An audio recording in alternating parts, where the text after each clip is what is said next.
Khul amada lukrabi mama macha Amasung mabung taret ka leirami. Lukrabi adunadi macha adubu mithoi mihenba misak ama oihaninglami. Maram masina mabung tarukta macha adubu yengshinbinaba amadi mating pangbinaba haijarami. Adubu angang adudi ka hena singami. Aduna mama taruktuna tathi tawoina tawbirami. Minungsi machet ama fau phangba ngamlamde. Angang aduna magi ne haijaba yaba amatangdi magi sanaw ama leirami.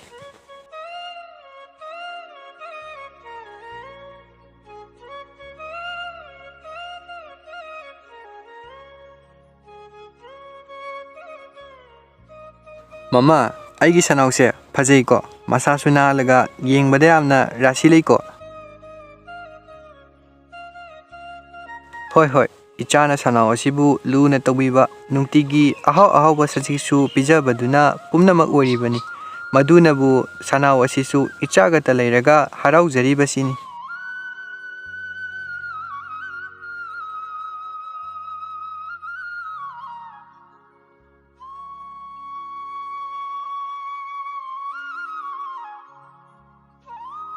Tauribasi yengutada misse onthokna nakre. Aidi hana kalakpagi mathakta amukka hena kalak lene. Kalak mihauba asina aikhoibu nungsi haitaba mi amamam oihalabasu inausa angang asigi sanaw asi hatoknasi. Makhoi mayam lautunaduna nongmadi sanaw adu hatokpirami. Angang adudi yamna singbana mahagi sanaw adugi makongna makaktatlaga atopa khul amada chattuna bamol amagi yumda thungnure.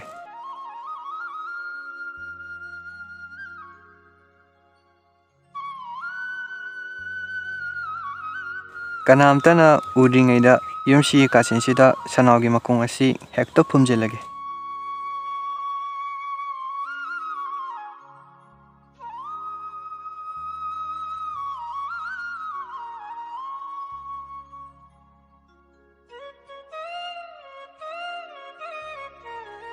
Bamongi imung asida sansagi manam ama namliba sibu kadaidagino.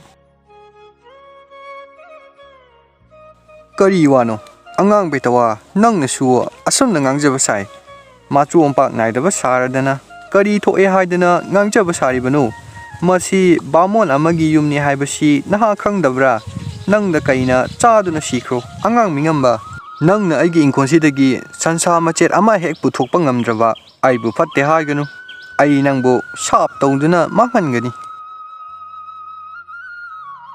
Bamon nanai ehak sadum madu puthokpa ngamra yengjage.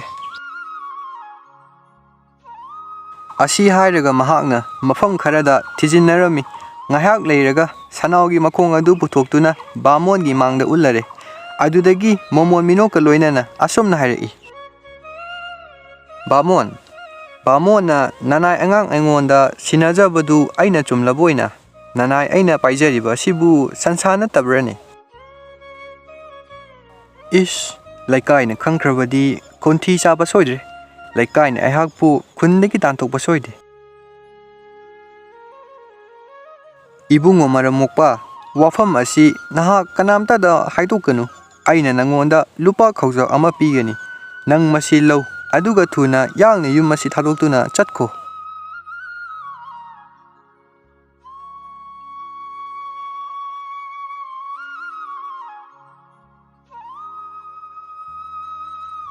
Lupa khaujau adu bamon aduna nupa macha adu da pire adudagi di mahak mafam adu thadoktuna chatkre. Nupa macha adu yamna harauna mayumda halakle mahakki punsida asuk yamba senpham asi mahakna khak ukidri. Ima mama singida chatlaga meruk amukta lobirusu. Mama na chattuna meruk adu lorure. Lukhabina hek chatkibaga mabung mapasingna khanai. Karigino asuk laire kharbi mahakna meruk asina kari chingbu ongadoriba. Wafamsi tarai na loba yade.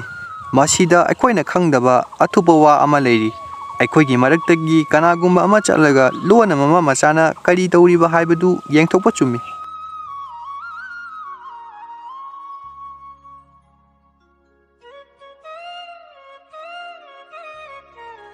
asumna khanaraba matungda makhoigi maraktagi khwaidagi tonba khomdol adu thare mahangna samban marumda lotuna lukhrabi mama machana yaamkhraba paisa onba adu ure halaklaga mahangna wafam asi mayamba singda tamlare lukrabina sen onba loreduna meruk adu mabung mapa singi manakta thinma chalam yum yowaga imang nupa adu amukta tharau mahaka tanagadaba aruba wa ama leire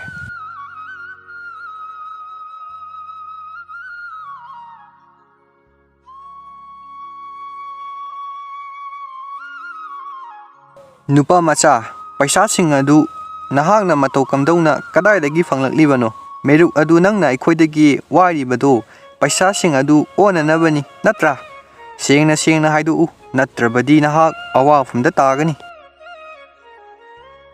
Mamasing masida loningai karisu leite masidi sansagi mamanni nakhoina aigi sanaudu hatuk pikredana masadu matup kakthalaga aina thangnaba khunda puduna chalui manamda tabada khungi miyamna aibu koitan tane aduga mikup kharagi matungda sansa matumsing adu irai laina yonba ngamki madudagi fanglakpa paisa adunani aina ngasi puraklibasi khul adugi misingnadi aina puriba sadum adu yamande leirabadi kharaga purakko hayauribani makhona yamna pamjabadu ubada aina su purakki haina wasak tholamle wasak lamdrabadi makhoina aibu hatkirambasu yabani ma makhoina takpiyu haujingna mapu kari tawjau haibage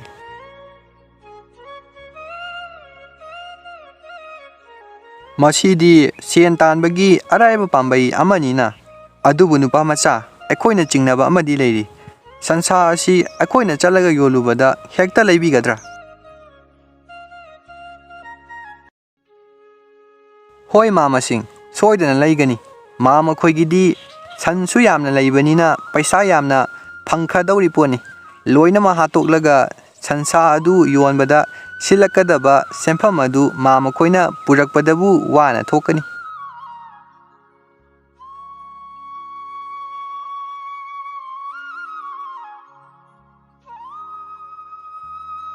Mama Taruk adu makha tana amuk matam manghaningdre mamang nupana haibada thajari makhoigi loijaba san makai ngamnamak hatokle aduga matum kakthalaga bora khawda hapchilaba matungda punanaba sem sare nupa macha aduna mahaki mama singda makhoina chatkadaba lambi adu takpire aduga hairaklami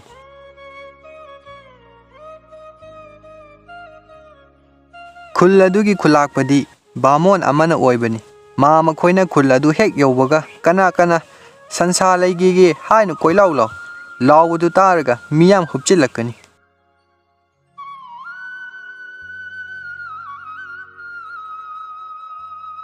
Mama Taruk adu thangnaba khul aduda thungkirami khul adudi bamon singna namna khundaba mafam amani kana sansa leigadagi sansa mayam ama pujarakliye kana sansa leigadagi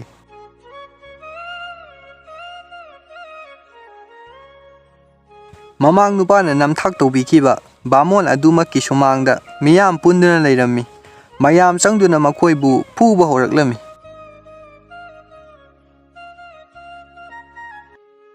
mayam aikhoi lanjare matungda asumna tawjararoige aikhoigi thawaitadi kanbiyu Lining leiba bamon singna makhoibu matungda tawdanaba khanghallaga thadokpirami makhoi thindadana mayum yauraklami karisu leitaba angang petawa amana aikhoibu apangmasiba onthokna ikaikreda angang asigi mayum mai thadoktuna mangonda para amadi tambiba tai